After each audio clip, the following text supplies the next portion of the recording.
never gonna take that from me. No, I'm gonna be who I wanna be.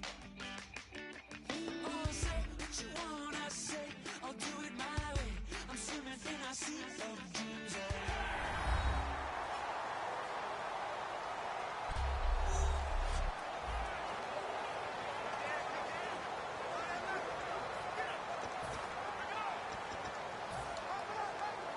So play number 10 now coming. It's been a long opening drive, but this is third down.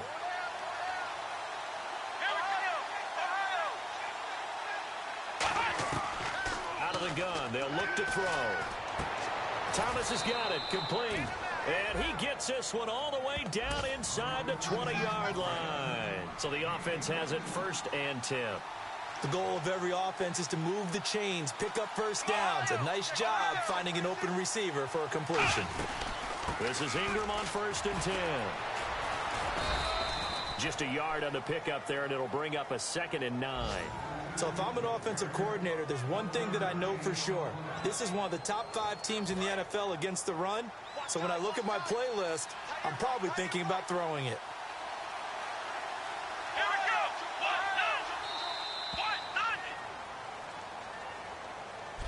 With Charles Davis, I'm Brandon Gaudin. It's Saints football to begin quarter number 2. They've got a 2nd and 9 to start things out.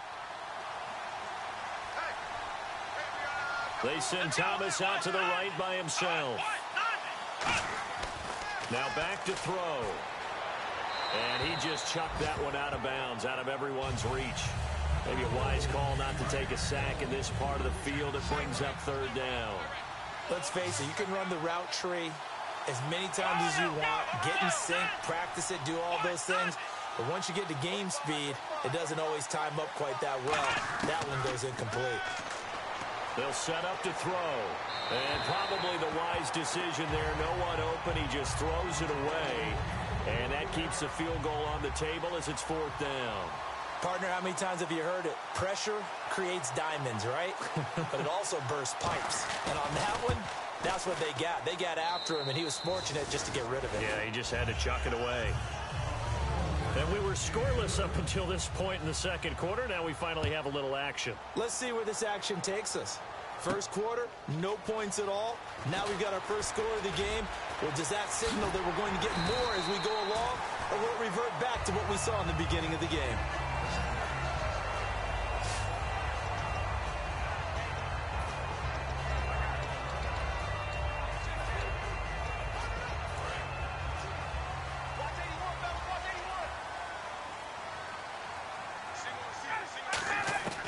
On 1st and 10, it's Ryan. And the catch is made by Justin Hardy. A really nice gain of 25 yards.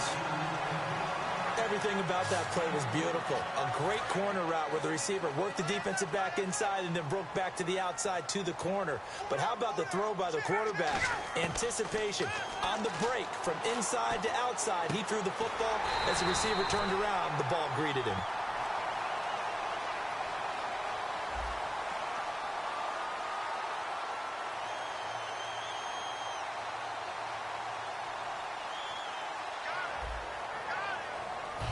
Offense lining up 1st and 10.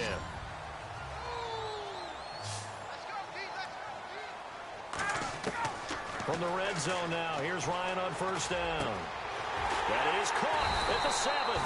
And all the way down inside the 5 to the 4.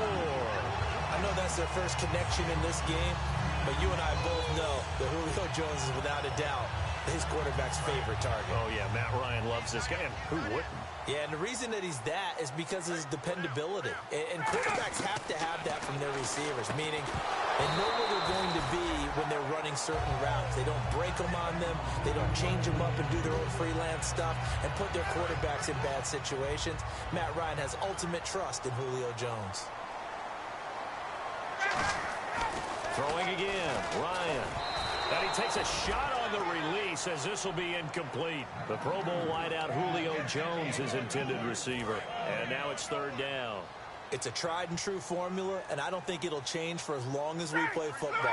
If someone's trying to throw the ball, and you can put pressure on them and make... And this is caught for a Falcon touchdown.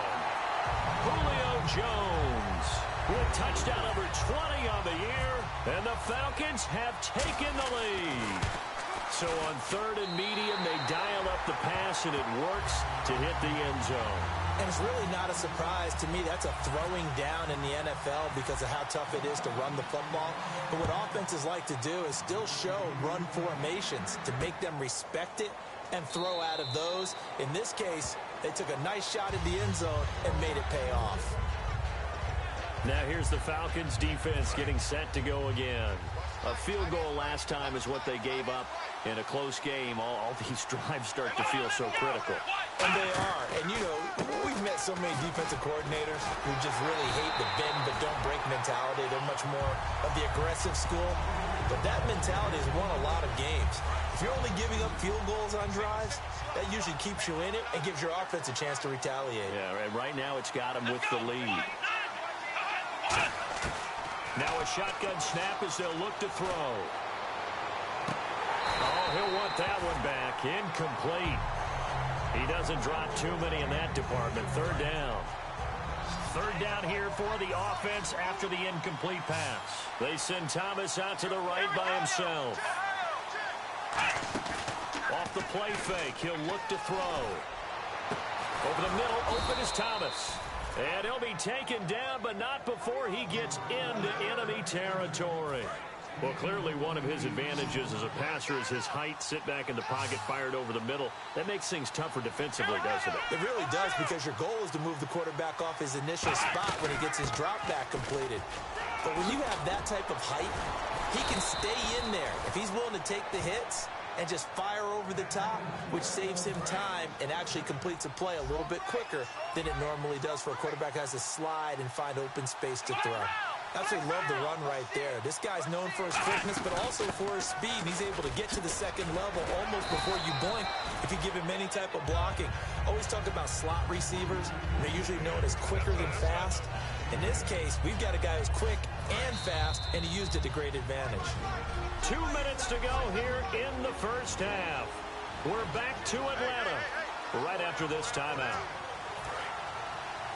A reminder that when halftime rolls around, Larry Ridley will have all the highlights and analysis of this first half of play from our studios in Orlando. They'll set up a throw. This one caught by Crowder. Oh, he slipped right by him. And he gets it inside the 10 to the 9. That one goes for 16 yards. It sets him up 1st and goal. In the red zone this time. And now the passing game here in the second quarter starting to heat up a little bit. Don't you feel the rhythm starting to happen, right? You see it now. The confidence is starting to rise. I think now as a play caller, because that has happened, you lean on it a little bit more. You don't go totally away from running the football, but you do say, guess what? We can throw it. We can throw it well with a whole lot of confidence. Here we go. Second and goal from the 2-yard line. They'll look to run with Ingram. And this is going to result in losing yardage. They're driven back to the 8-yard line. It goes as a loss of 6. And now 3rd down.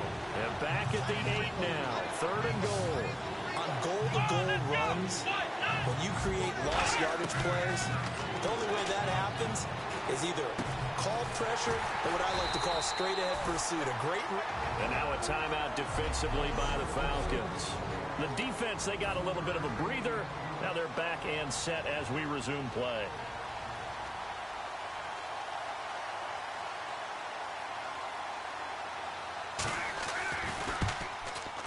And Coons connects on this one. It's good. And they'll get it back within a point at 7-6. So give them 3 there. A good drive gets them inside the 5, but they couldn't punch it in. And credit this defense, too. That was the old bend but don't break approach. But it kept the offense out of the end zone. And not a bad return here. He gets it out to the 25-yard line. Atlanta now coming out on the field. And that last drive, a long drive, but not just that. They had a great air attack going. Did they stick with that? I would think that they would, because if they were confident enough to do it on the last drive, starting backed up in their own territory, why would you change anything? They've got to be confident about what they're presenting and continue to do so. Yeah, because the secondary, they really look clueless. And that was amazing because that drive went and went, no adjustments, and no big plays by the defense to knock the ball away.